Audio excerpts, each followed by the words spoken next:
क्या तुम्हारी बात सुनो? बैठो तुम, बैठ जाओ तुम। ये क्या कवाली की महफिल है?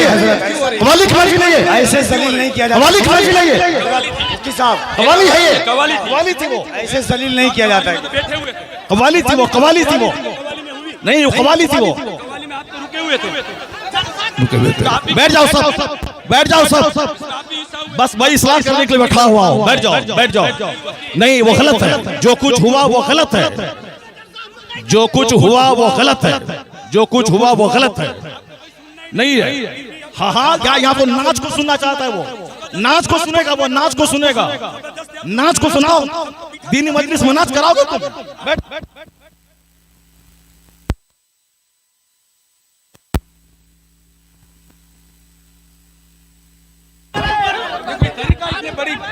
आप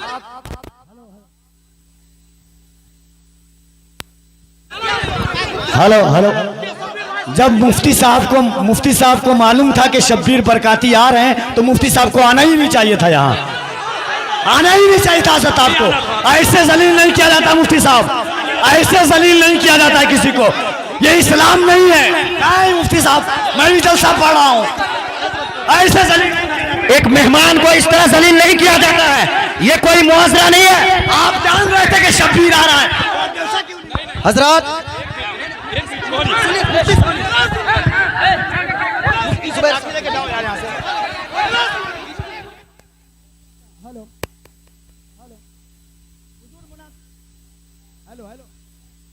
हेलो हेलो हेलो, शांति हो जाइए, शांति हो जाइए, बैठिए बैठिए, शांति रखिए, बस बस बैठिए, आप लोग बैठिए, शांति बनाइए, आप लोग पहले शांति बनाइए। Hello hello hello mike. आप लोगों के बीच अल्लामा तौसीफ रजा साहब स्टेज पे हैं, कम से कम इस बात का ख्याल रखिए। तौसीफ मिल्लत आ चुके हैं। नारे तकबीर, नारे रिसालत, आमद हुजूर तौसीफ मिल्लत, आमद हुजूर तौसीफ मिल्लत, नबी आला हजरत शहजादे हुजूर रेहाने मिल्लत, इश्क मोहब्बत। जो कुछ हुआ हम इससे बरी हैं। कल मत कहना कि मौलाना शहरियार बैठे हुए थे उनके सामने मुजरा हुआ। ये क्या चीज है?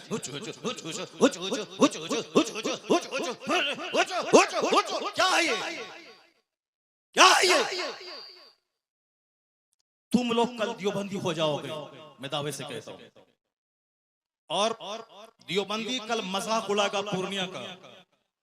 तुम्हें मालूम है कि आसपास में सारे गैर मुकल्लिद हैं, ये सब कल मजाक उड़ाएंगे बरेलवियों के जलसे का। कहेंगे बरेलवियों का जलसा ये होता है, बरेलवियों का जलसा यही होता है। क्या चीज है? क्या ये नाथखानी है? यही नाथखानी है। ये इको हटा दो तो उसके बाद क्या? इको तुम हटा दो, मेरे मदरसे का बच्चा इससे अच्छी नात पढ़ता है, अरबी कॉलेज का बच्चा इससे अच्छी नात पढ़ता है। हुचुड़ का नाम नाथखानी है। क्या किया तुमने? सुन्नियत को बदनाम किया, बरेलवियत को बदनाम किया, मसलक के आला हजरत को बदनाम किया। इसी का नाम जलसा है, इसी का नाम कॉन्फ्रेंस है, इसी का नाम सीरत का जलसा है। वो तो हम फंस गए मजमे में, हम बैठ गए। मुफ्ती जुबैर साहब भी फंस गए जो मजमे में बैठ गए। हम अपनी बराअत का इजहार करते हैं जो कुछ हुआ। मुफ्ती साहब किबला भी अपनी बराअत का इजहार करते हैं, ताकि कल मत बोलना कि मुनाज़िर अहले सुन्नत काज़ी सीमांचल बैठे हुए थे, उनके सामने मुजरा हो रहा था। हम लोग इससे बरी हैं। अगर रास्ता होता निकलने का तो हम निकल गए होते, वो रास्ता नहीं था, भीड़ की वजह से हम कुचल जाते, इसलिए हम नहीं निकले। मुफ्ती साहब भी नहीं निकले। बाकी रात के कितने बज रहे हैं? 2:10। कितने बज रहे हैं? टाइम देखो तुम, रात के 2:10 हो रहे हैं। 2:10 हो रहे हैं। मालूम है क्या हुआ इसमें? पब्लिक का चंदा इसीलिए हो रहा है। बैठ जाओ, अगर बिहार की इज्जत प्यारी है तो बैठ जाओ, अगर पूर्णिया की इज्जत प्यारी है तो बैठ जाओ। या डांस करने के लिए जलसा होता है, चंदा होता है, बैठ जाओ सब। नाथखानी वो नहीं है जो तुमने सुनी है, नाथखानी वो नहीं जो तुमने सुनी है। भीड़ जुटाने का नाम जलसा है क्या? बैठ जाओ सब। अब अगर नात तुमने सुनी थी, उसको तुमने नात कहा था अपने हिसाब से, तो तकरीर कौन सुनेगा? कुरान की बात कौन सुनेगा? हदीस की बात कौन सुनेगा? इस्लामी तालीमात के बारे में कौन सुनेगा? अगर तुम ना सुने थे, बैठे रहते, तकरीर सुनते, तब होता कि चलो भाई पूर्णिया के लोगों ने नात भी सुनी और तकरीर भी सुनी। अभी वो बैठने जा रहा है कि तुम सब उठ के भाग रहे हो। तुम्हारी वजह से हम लोगों की बेइज्जत और बदनामी होती है। बिहारी एक गाली बन के रह गया है। जैसे कारोबार के एतबार से सारे लोग यहाँ से भीड़ लगाते हैं पंजाब दिल्ली में, वो तो अलग बात है। मजहबी तौर पर भी बिहारी एक गाली है। जिसका हम हाथ चूमते हैं, जिसका हम पैर चूमते हैं, वो हमारे जलसों की हरकतों को बयान करते हैं। वहां तकरीर नहीं होता। अभी मैं 4 दिन पहले हैदराबाद में था, वहां मेरी 2 घंटे की तकरीर हुई। एक बंदा नहीं उठा, सारे लोग गौर से तकरीर सुनते रहे। पुलिस वाले खड़े होकर तकरीर सुनते रहे, जबकि वहां कोई परमिशन नहीं था।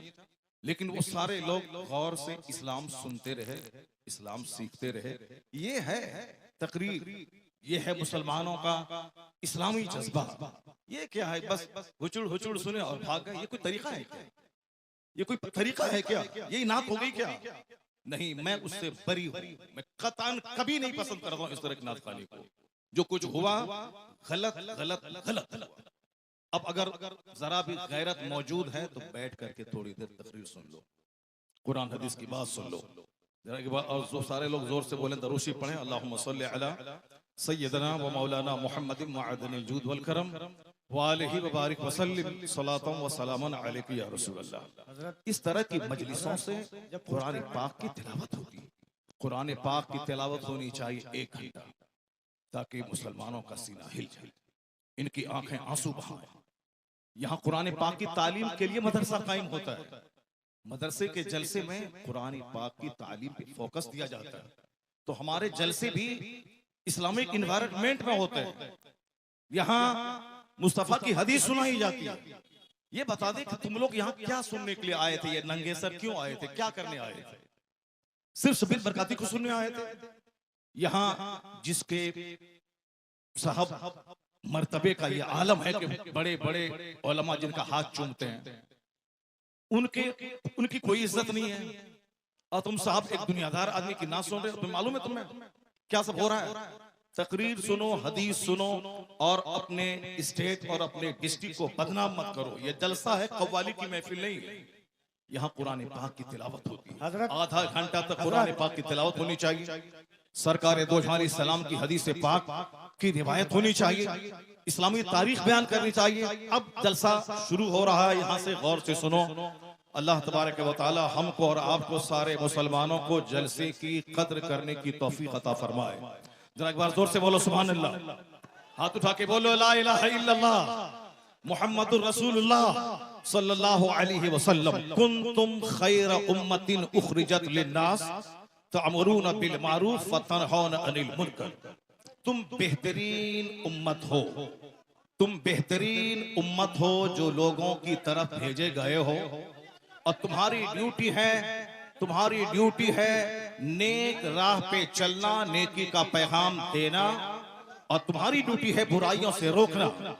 ज़कात, आपकी खैरात, आपके सदकात का क्या हमने इस्तेमाल किया? वो इसीलिए है साहब, नाते पाक पढ़ना इसीलिए है ताकि हमें मुस्तफा से मोहब्बत है। वरना सिर्फ नाते पाक पढ़ना ही हमारी गर्ज़ो क़ायस नहीं है। हमारा मकसद हयात है अल्लाह की इबादत करना। अल्लाह की इबादतों में क़यामत के दिन ये सवाल ही नहीं होगा कि तुमने नात पढ़ी या नहीं पढ़ी। सबसे पहला सवाल होगा, हुजूर फरमाते हैं इन्ना अव्वल मा युहासबु बिहिल अब्द यौमल क़यामति सलात। क़यामत के दिन सबसे पहला सवाल नमाज का होगा। फातिहा अच्छी चीज है मगर नमाज उससे बड़ी चीज है। जलसा जुलूस अच्छा काम है मगर नमाज पढ़ना उससे सबसे बड़ा काम है। मज़ारात की हाजिरी अच्छा काम है मगर उससे बड़ा काम है नमाज पढ़ना। सरकार आला हजरत का जो मसलक है वो मसलक यही है कि हाँ, नफल को नफल का दर्जा दिया जाए, फर्ज को फर्ज का दर्जा दिया जाए, वाजिब को वाजिब का दर्जा दिया जाए। ऐसा नहीं कि नफल को फर्ज बना दिया जाए, ऐसा नहीं कि साहब जो गैर जरूरी है उसको जरूरी का दर्जा दे दिया जाए। मसलक आला हजरत यही है कि फातिहा नफल है, नफल की हैसियत हो। जुलूस नफल है, जुलूस मोहम्मदी की नफल की हैसियत रहे।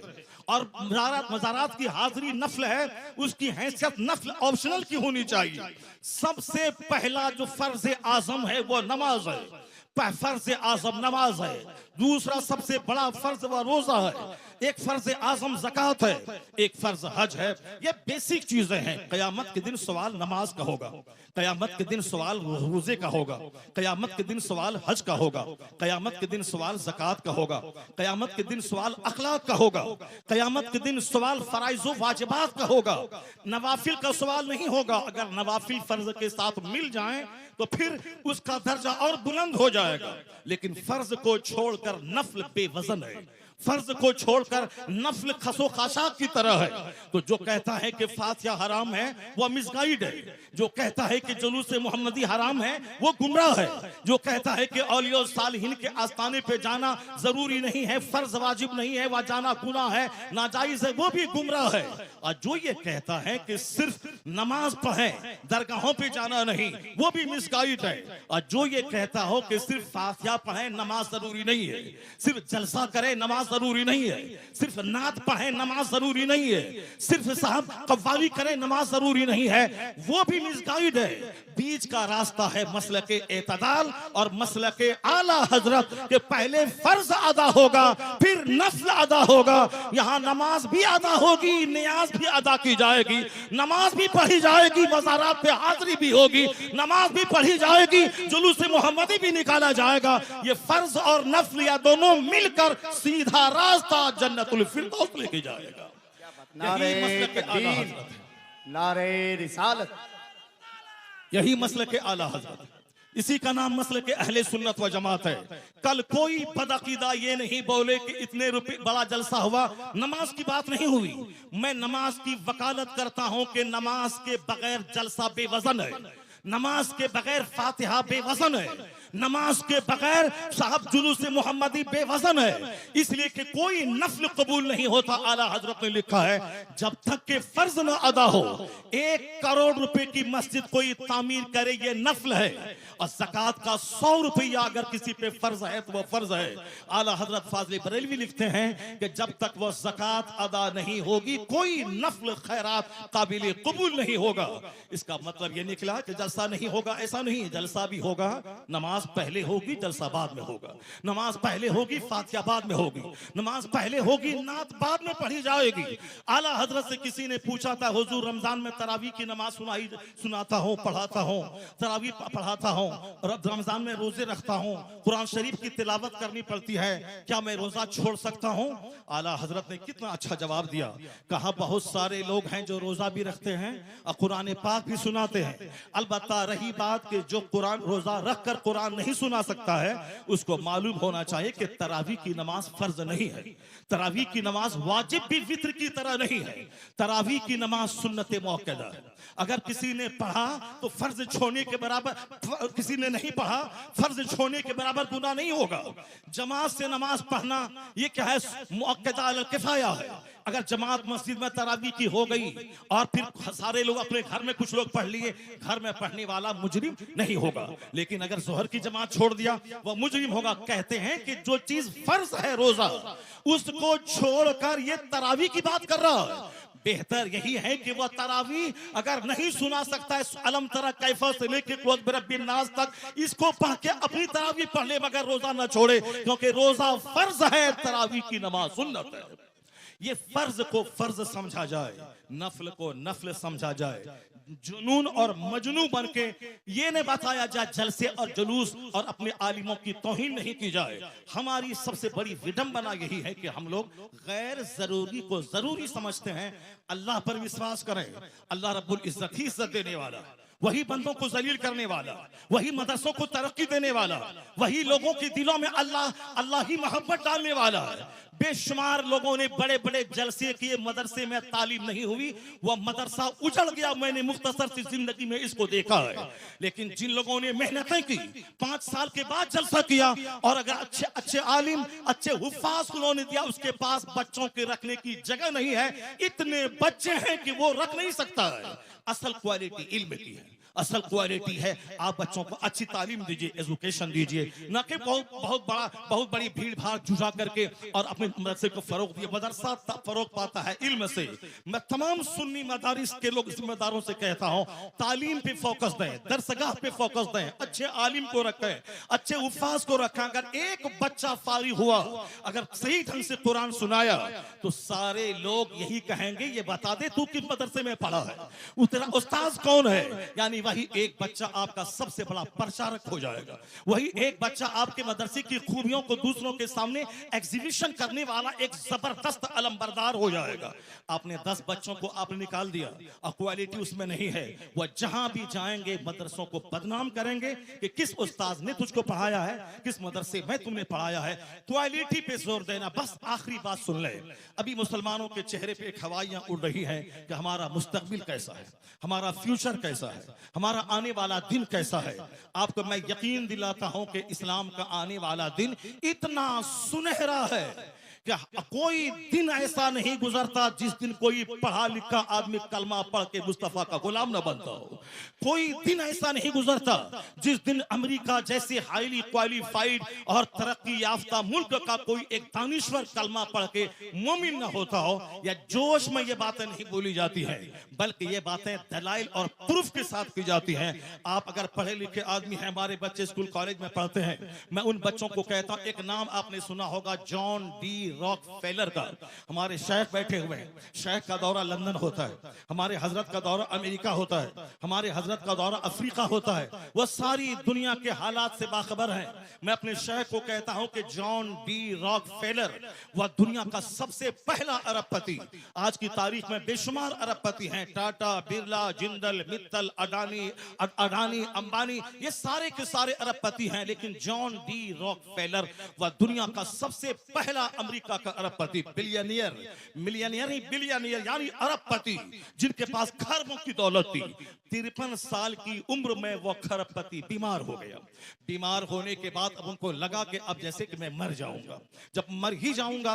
अक्सर आजकल ये डिप्रेशन का मर्ज बढ़ रहा है औरतों में भी और मर्दों में भी। औरतें भी कहती हैं कि अब मुझको ऐसा लगता है कि मैं मर जाऊंगा, मर्द भी कहते हैं कि थोड़ा सा बीमार हुआ, बुखार हुआ और लगता है कि जैसे कि अब मैं मर जाऊंगा। ये मरने की बातें तो अब ठीक है, अच्छी बात है, मैं मर जाऊंगा, लेकिन मरने के बाद जहां जाऊंगा वहां के लिए तो काम बढ़ा देना चाहिए, वहां की इबादत बढ़ा देनी चाहिए। सिर्फ खौफ है कि मेरे बच्चों का क्या होगा, मेरी बच्ची का क्या होगा। नहीं, अक्लमंद वो है जिसको लगे कि अब मैं मर जाऊंगा तो उसको इबादत बढ़ा देनी चाहिए, सजदा बढ़ा देनी चाहिए, तिलावत बढ़ा देनी चाहिए, गुनाहों से सच्ची तौबा बढ़ा देनी चाहिए। ये होना चाहिए, ना कि साहब बाल बच्चों के खौफ में मौत से घबराना चाहिए। वमन यतवक्कल अलल्लाहि फहुवा हस्बुह, जो अल्लाह पे भरोसा करता है अल्लाह उसके लिए काफी होता है।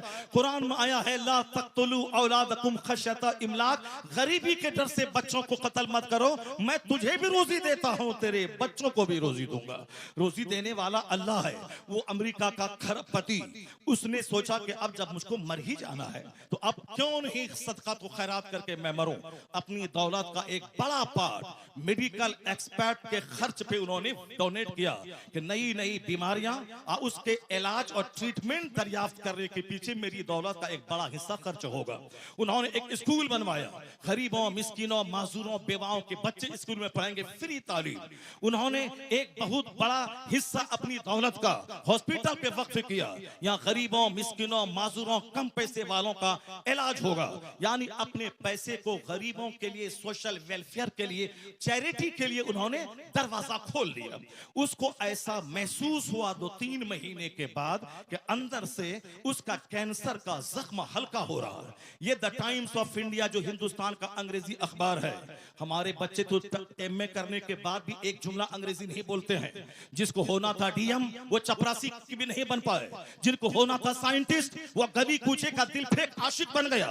अमेरिका का यहूदी 1-1 मिनट का सही इस्तेमाल करके दुनिया को माइक्रोफोन दे, दुनिया को हवाई जहाज दे, और हमारे वो बच्चे जिसके पास थी मेरिट डीएम बनने की, वह सिर्फ मोबाइल चला चला करके वो बच्चे हमारे गली कूचे के दिल फेंक आशिक बन गए, किसी काबिल नहीं रहे। एक बच्चा हिंदुस्तान का अगर आईएएस ऑफिसर बनता है तो 40 करोड़ मुसलमानों का कलेजा ठंडा हो जाता है। वह कमा के अपने बाप को देगा, मगर नाम पूरी मुस्लिम सोसाइटी का होता है। हमारी मेजॉरिटी हमारे नौजवानों की मोबाइल चला चला के डीएम तो नहीं बनी, अलबत्ता अपनी जवानी में आग लगा दी, अपनी सोच और फिक्र में आग लगा दी, अपनी अपनी अपनी सेहत को तबाह बर्बाद कर दिया, अपने खानदान की नाक मिट्टी में मिला दी। मोबाइल का इस्तेमाल जरूरतन हो, 24 घंटे उसमें घुस के न रहे। टॉयलेट का इस्तेमाल जरूरत हो, 24 घंटे टॉयलेट में घुसने वाला तबाह बर्बाद हो जाएगा, सेहत खत्म हो जाएगी।